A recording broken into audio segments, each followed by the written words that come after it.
They were childhood friends who became musical legends, two boys from Queens, blending voices in perfect harmony.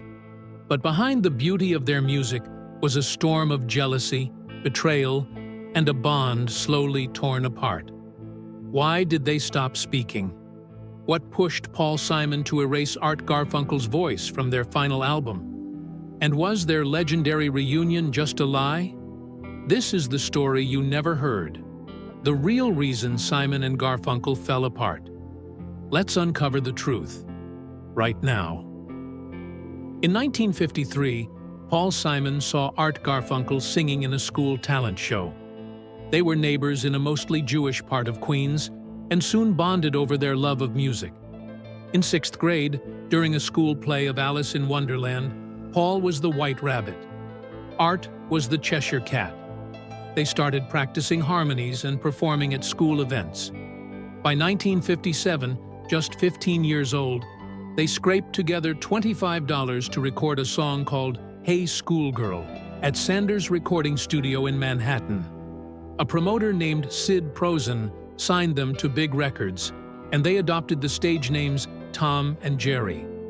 The song took off, selling over 100,000 copies and landing them a spot on American Bandstand. But the early spark didn't last. Follow-up songs failed, and the spotlight faded. By college, Simon was studying English at Queens College, and Garfunkel was at Columbia University. Still under contract, they recorded separately under new pseudonyms, Jerry Landis and Tom Graff. Then came the first Betrayal. Paul Simon secretly released a solo single under the name True Taylor. When Art found out, he was devastated. That wound would linger for decades. In 1963, as folk music surged in popularity, they quietly reunited as a duo again, performing in small Greenwich Village venues under the name Kane and Gar. A turning point came when producer Tom Wilson, who had worked with Bob Dylan, discovered them and got them a studio audition. There they recorded The Sound of Silence, a haunting tune Simon had written in his bathroom with the lights off and water running. They signed with Columbia Records under their real names and released their debut album Wednesday Morning, 3 a.m. in 1964. It flopped. Simon moved to England to pursue a solo career. Garfunkel went back to school.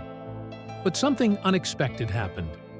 In 1965, a remixed version of The Sound of Silence, with electric guitar and drums added by Tom Wilson, began climbing the charts, without the duo's knowledge. Paul hated the remix, calling it messy and offbeat. But the public loved it. In January 1966, it hit #1. The duo was back together, like it or not. Their next album, Sounds of Silence, followed quickly after their debut. Then came Parsley, Sage, Rosemary, and Thyme, recorded using new 8-track technology that gave their harmonies a cleaner, richer sound. The album was a huge success, but behind the scenes, tension was growing. Paul Simon wrote all the songs, but Art Garfunkel was the one who sang them and received the applause. Audiences cheered wildly for Garfunkel's soaring vocals on tracks like Bridge Over Troubled Water, while Simon watched from the shadows, feeling increasingly resentful. This feeling wasn't new. Simon remembered his mother telling him once, "You have a good voice, Paul, but Arthur has a fine voice." Those words stuck with him. In 1967, they played the Monterey Pop Festival alongside legends like Jimi Hendrix, Janis Joplin, and The Who. Their gentle, thoughtful folk sound contrasted sharply with the wild rock acts. That same year, director Mike Nichols chose their music for his film The Graduate, which catapulted them to cultural immortality. The track Mrs. Robinson, the only new song Simon contributed, won Record of the Year. The soundtrack was a massive hit, but success couldn't heal the growing divide. In 1969, both were cast in Nichols's film Catch-22, but Simon's role was cut. Garfunkel went to Mexico to film, while Simon stayed in New York, working alone on their next album.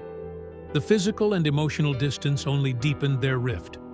One track from that time, The Only Living Boy in New York, was Simon's poetic goodbye, referencing their old stage names. Tom, Get Your Plane Right on Time. When Bridge Over Troubled Water was released in 1970, it became a classic, though Garfunkel was absent from several tracks. On stage, the applause still went to Garfunkel, not Simon, the songwriter. That summer, their final concert as a duo took place quietly at Forest Hills Stadium. No announcement, no fight, just a quiet goodbye. Simon went on to a successful solo career, releasing acclaimed albums like Still Crazy After All These Years and Graceland. His songwriting evolved, blending global sounds and earning multiple Grammys. Garfunkel struggled to find similar musical success, but gained praise for his acting roles, including Catch-22 and Carnal Knowledge. They reunited briefly in 1975 for the song My Little Town, though they recorded separately. In 1981, they performed a legendary concert in Central Park for over 500,000 fans. The chemistry on stage was undeniable, but off stage, they barely spoke.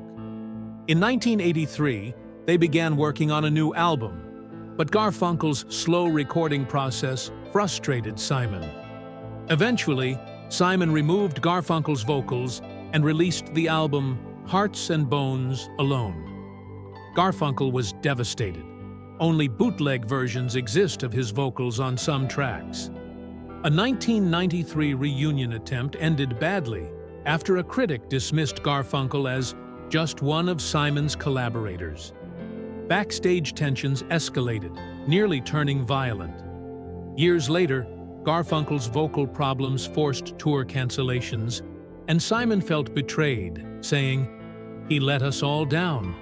I didn't feel I could trust him anymore." In later interviews and documentaries like In Restless Dreams, both men reflected with honesty.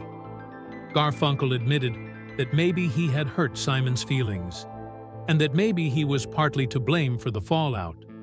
But he also asked, "Was I the one who broke up Simon and Garfunkel?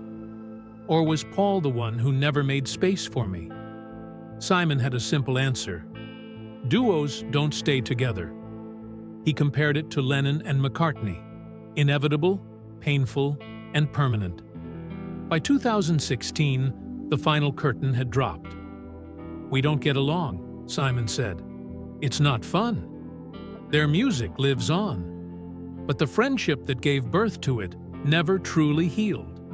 From two schoolboys in Queens to legends who changed the sound of a generation, the journey of Simon and Garfunkel is a story of brilliance and bitterness. And perhaps the saddest part? They created some of the most beautiful harmonies in history. But in the end, all that remained between them was silence. Like, share, and subscribe for more videos. Thanks for watching.